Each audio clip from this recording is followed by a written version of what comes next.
This is an important topic that relates to all of us. In episode 759, we're going to talk about how to help refugee students learn in all of our schools. Teachers, do you have a Donors Choose project? Are you seeking funding? Today's sponsor, Advancement Courses, is donating 10% of the proceeds from their courses to help fund projects like yours. Stay tuned at the end of the show and learn how you can submit your courses for funding consideration. Welcome to the 10-Minute Teacher Podcast, hosted by author, educator, speaker, and mom, the Cool Cat teacher, Vicki Davis. Today we have a very important topic. Dr. Ibrahim M. Karkouti is with us today, and he is a co-author of the study Restoring Hope for Syrian Refugees, Social Support Students Need to Excel at School. And of course, Ibrahim, this is an overview, but you really studied how K-12 needs to support students who are refugees, and that's a growing population in schools around the world. So tell us a little bit about the age group of your research and some of the initial findings that you had. Okay, thank you so much, Vicki, for having me today. So rarely we hear scholars talk about what refugee students needed to excel at school in the Middle East, specifically Lebanon, a country on the brink of a new social turmoil given its collapsing economy.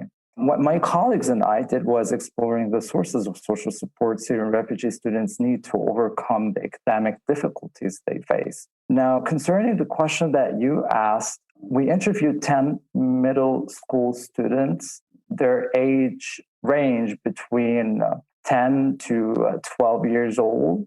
And we used House of Social Support framework as a theoretical lens. Allow me to talk more about the framework itself. It actually consists of 4 constructs. The first one is emotional support, and this means that people or teachers within the school environment should display empathy and trust to alleviate students' stress. Second, the informational support, which is providing advice to improve one's performance. Third, instrumental support, which is aiding others with materials to accomplish a goal. And finally, appraisal support, which is giving feedback on one's performance. We used this framework and we landed interesting findings that should guide teacher practice inside and outside the classroom and as they develop their lesson plans. So you have these 10 students and you sort of did a deep dive interview with those students, correct? Correct. Qualitative, yes. Correct. Okay. So what were some of your findings? Were you surprised with your findings, or what was the result of overview? Honestly, the findings are disturbing, and I feel very sad because I'm Lebanese and I feel that my government and the people there aren't doing much to help refugee students when they need it. You know that refugee students need a lot of help. They were forcibly displaced. And, we all need to cultivate empathy and kindness to help them out. In short, here's what we found. In terms of emotional support, refugee students expressed sadness with their situation and noted how they believed that their local teachers did not want to help. They weren't emotionally and culturally sensitive, and teachers did not even help them overcome culture shock and language barriers. Because students felt insecure, they relied on family, friends, and neighbors whenever they needed academic help. Another finding, which is really important and goes under the informational support criteria, students expected teachers, social workers, nurses, and doctors to be there. And unfortunately, that is not the case. According to the data, no one is offering those students this type of support. Moving on to instrumental support, which is the third category, students expected their teachers and school as the ones to provide them with the materials and supplies they need. Sadly, again, this is not the case for those kids.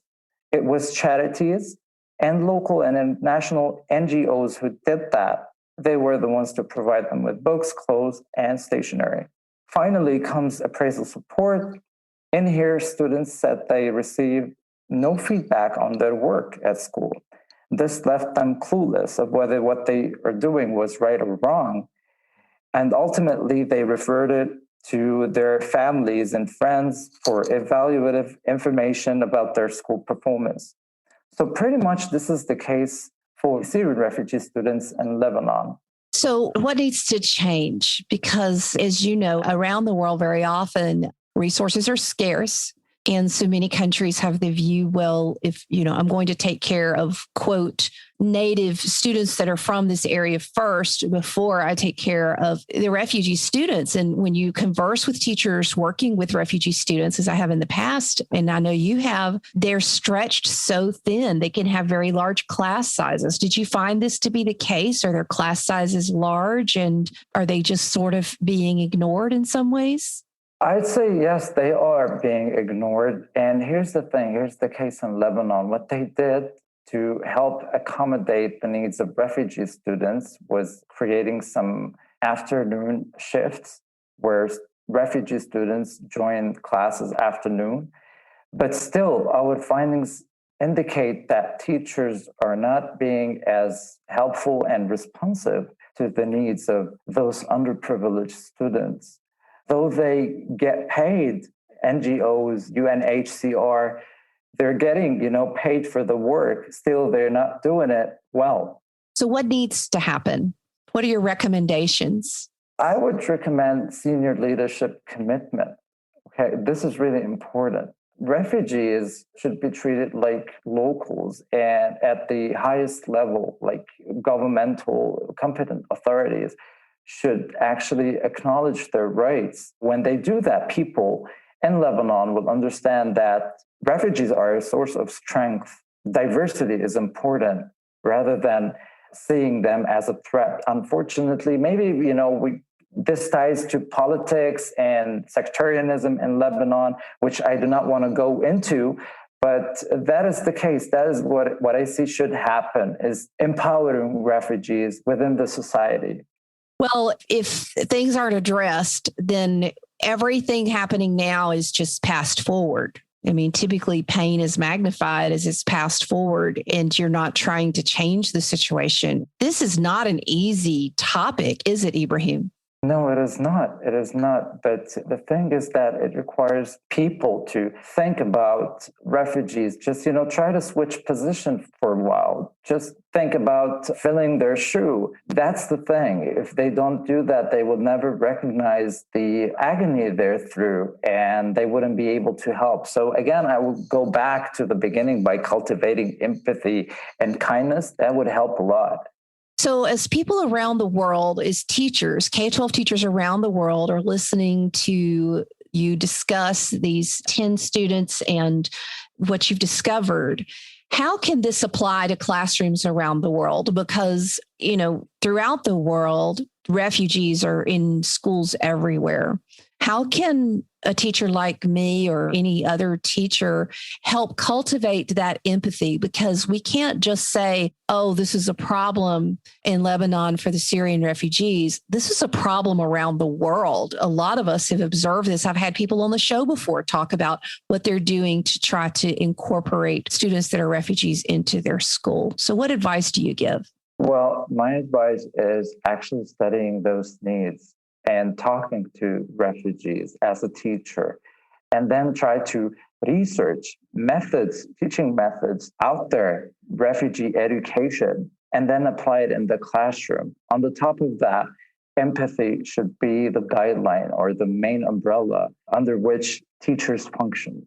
I'll also mention at one point when I was in Dubai, I taught a course, a digital citizenship course, and I had a teacher from Jordan who was in the course and worked with students from Syria. And he said that one of his most difficult issues was that the students all had Google accounts, and the violence followed them.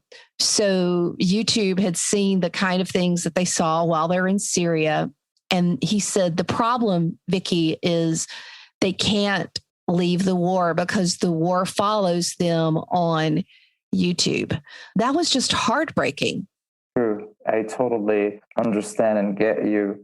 Yeah, news follow us. That's true. And I never thought about it. Like, really, thank you so much for highlighting that. I never thought about this idea. I might need to consider this in future research. But of course, if they seeing what is happening in their home country, they will never be secure or feel happy or safe, right? Yeah.